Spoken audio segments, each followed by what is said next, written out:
Today's contribution is read by Kayden. Thank you, Kayden, so much for sending in this wonderful contribution. We appreciate it. Now, today's story is going to be fun.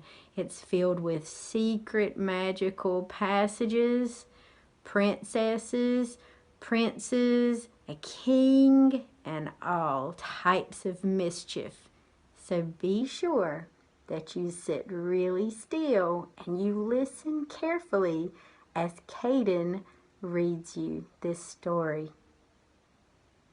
The 12 Dancing Princesses from The Treasury of Fairy Tales. A long time ago, the king and queen of a far-off land had 12 beautiful daughters.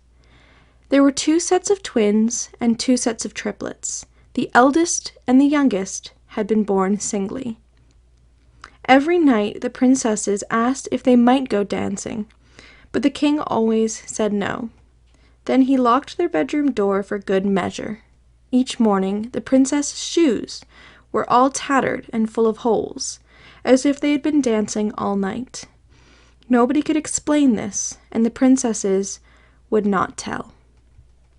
The king sent an announcement to all the land, saying that anyone who could solve the mystery might choose one of the princesses as his wife, but if he did not find the answer in 3 nights, he would be imprisoned. Many young princes from distant kingdoms came to try, but they always fell asleep before they could solve the mystery. After the 3rd night, they were thrown in prison. One day, Michael, a poor lad from the country, came to try his luck. He had walked a very long time on the hard roads to reach the castle, and he was hungry and weary. Outside the gate, he came upon an old woman dressed in rags and carrying a wicker basket. She was stooped over, searching for something on the ground. Michael saw at once the coin she had dropped. He picked it up for her, and she thanked him humbly. "I haven't eaten in 2 days. Could you spare me something from your market basket?" Michael asked. The old woman smiled, showing her snaggled tooth, then reached into the basket and said, "Gladly, but I have something much better for you than food. You have helped me, and now I will help you. Here is a cloak to make you invisible. And above all, do not drink anything the princesses offer you." Michael wondered how the old woman knew that he had come to solve the riddle of the princesses, but he took the cloak with thanks. When he reached the castle, Michael asked the king's permission to try to solve the mystery. He was taken to a bedroom near the princesses. The eldest, Aurora, brought him a small cake and a cup of wine that, unknown to Michael, contained a sleeping potion.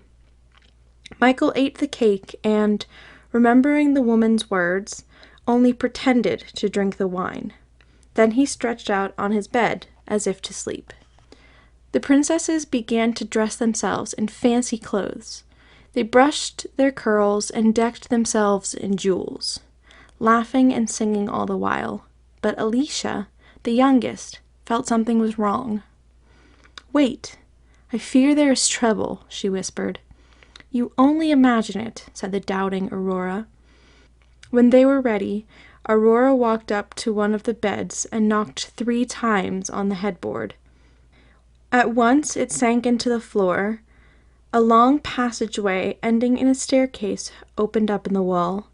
"Hurry," called one of the triplets, and the princesses ran down the hall, one after another. Michael jumped up, put on the cloak that made him invisible, and hurried after them. In his haste, he stepped on the hem of Alicia's dress. "Something clutched at my dress," she cried. "You just caught it on a nail," Aurora scoffed. In a short while they came to a forest. The leaves of the trees were made of silver and glowed in the moonlight. They rustled together, making a music of their own. Michael snapped off a silver leaf and slipped it into his pocket. They passed through a second forest of trees with gold leaves, then through a third with diamond leaves. At last they came to a castle whose highest towers were shrouded in fog. 12 handsome princes waited outside and escorted the princesses into a large, beautiful ballroom. Everywhere there were lights and music. A long table was laden with wines, meats, poultry, breads, fruit, puddings, and cakes. The princesses and princes ate and sipped their wine, then began to dance. Michael ate and drank too, but they could not see him. Near morning, the princesses said goodbye to the princes and promised to come again the next night. They rushed back to their own castle, then up the stairway to their bedroom. Michael had run ahead. Back in his room, he slipped off his cloak and jumped into bed. "See," said Aurora, peeking in, "all is well." Michael had such a wonderful time in the enchanted castle that he decided to wait before he told the king. The second night, everything happened as before. This time, as they passed through the forest of gold leaves, Michael snapped one off and put it in his pocket. On the third night, Michael decided to follow the princesses one last time. This night, when they passed through the forest of trees with diamond leaves, he snapped one off to put in his pocket. It made a crackling sound. "What was that?" asked Alicia, so alarmed that she trembled. But Aurora reassured her, saying, "It is nothing. You only imagined it." The princesses danced until dawn, and their shoes were full of holes again. Just before they left, Michael slipped one of the golden wine goblets into his pocket. The next morning, the king summoned Michael to his court. Michael took the silver, gold, and diamond leaves and gold goblet to set before the king. "Do you know where my daughters danced their shoes away?" asked the king.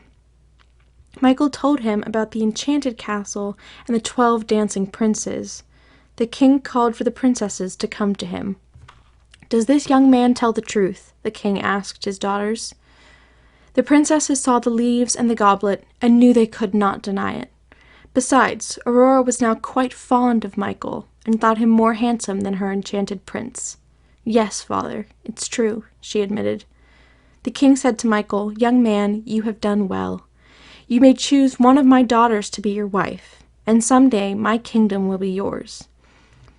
Michael smiled at the 2 sets of twins. He smiled at the 2 sets of triplets, and he smiled at the youngest, the pretty Alicia. Then he chose Aurora for his wife. The end.